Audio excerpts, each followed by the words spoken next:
Welcome to this screencast about the JTalk translator. I'm just going to briefly go through exactly how to use the translator and get the best out of it. Maybe show people a few little features that they might not be aware of. So obviously you want to go to nihongo.j-talk.com, which you can just go straight there.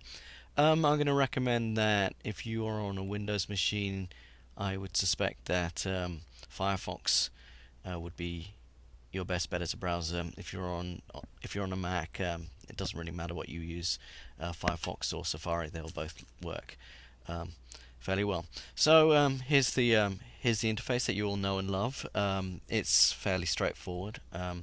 Obviously, you have your text area here, some of your options on the right hand side, and the translate button now. Let's just get started. We can just click the demo, which is the text button here. 私は昨日友達と一緒に日本語を勉強しました。And it by default gives you the kanji to spaced words options. And it comes out in Romaji. You can rotate through the various options by clicking this button on the right hand side here. Just click it and it will go through each option, Hiragana and so forth. And if you want to actually copy the text, you can just click the copy button there. It will go grey when the text is already copied, and if you rotate it again, the text is no longer copied. So click it again, you'll get the katakana, which you can see if I actually paste it in here. You can actually see it comes out, and if I rotate it again and I copy it, you can see the text will come out like so. Let's go back to the text demo. The other options are things like reading in brackets, which are pretty self-explanatory. And once again, you can rotate through like so. Hiragana. Now the Hiragana puts the readings actually underneath the kanji, and once again you can rotate through like that. The reason it puts the readings underneath the kanji is that rather than above, which is the standard way to do it, is that if you actually want to try to test yourself and read it, you can actually you can cover this text with a piece of paper or something and move the paper down, and you can attempt to read it like that. But if you prefer it the other way, you can just flip it like that with the button on the right hand side, and you can hide it as usual. Okay, and the detailed word information is here. Click that button, we'll translate now, and this will output, well, detailed word information, and you can see on the left hand side it's got the word, then it's got the reading, and then it's got the English, and it's got the base word. For example, tomodachi, friend. You can actually click this word tomodachi, and it will take you to the related words, which I'm going to talk about in a few minutes, so we'll come back to that in a second.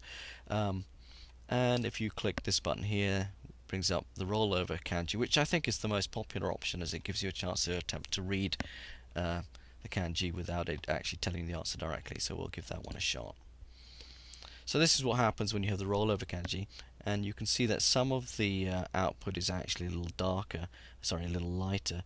So if I put my mouse over watashi like that, the reading will pop up, or if I put it over kino, it will pop up like that, so on and so forth.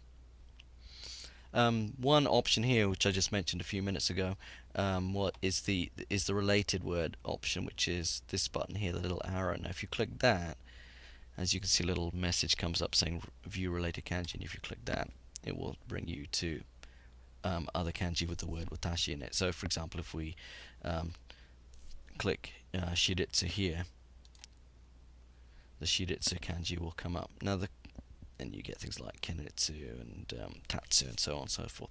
And the rather cool thing is that you can actually click each one. So if I click tatsu like that, related kanji to tatsu, you can actually spend all day clicking through this. So you get machi here and so on and so forth, or city, sheet. Okay, and we'll go back to the translator like so. Let's try the get back to the rollover and put the text demo in. It's alright, let's try it like that. One thing that you might have noticed is that there's a little asterisk here. The asterisk then points to the more common words in Japanese, the ones that are the most important word. And in fact, there's detail about that in the related words here. So if I go back to the related words, you'll see that there's a rank on the right hand side here.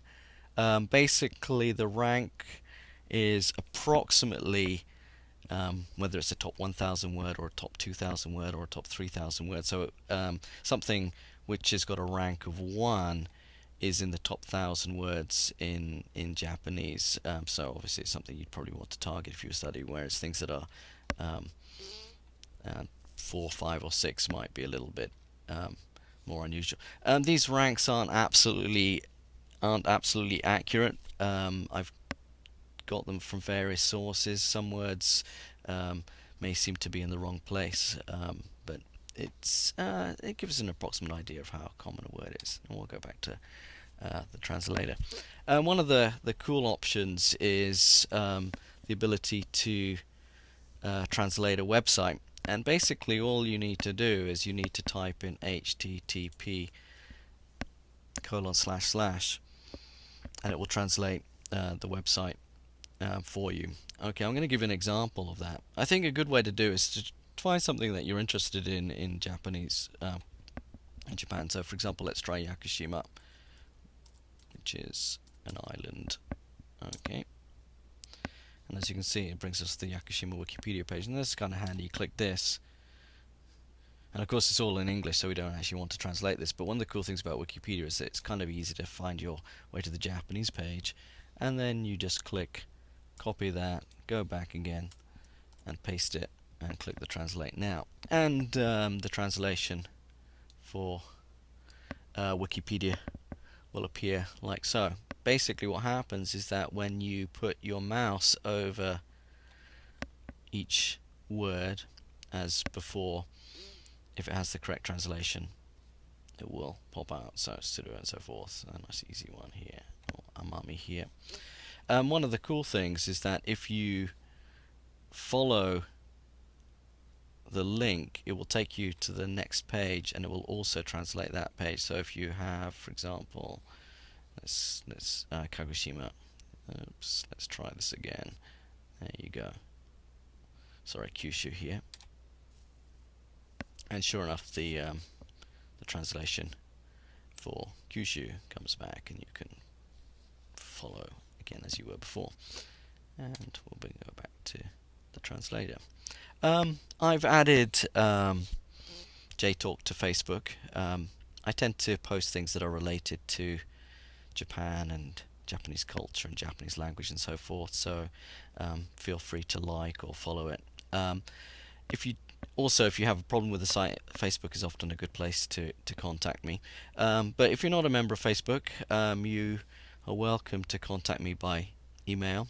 You can just click the frequency asked questions link at the bottom, and you'll find my email there, and you can contact me fairly easily that way. Thank you for listening.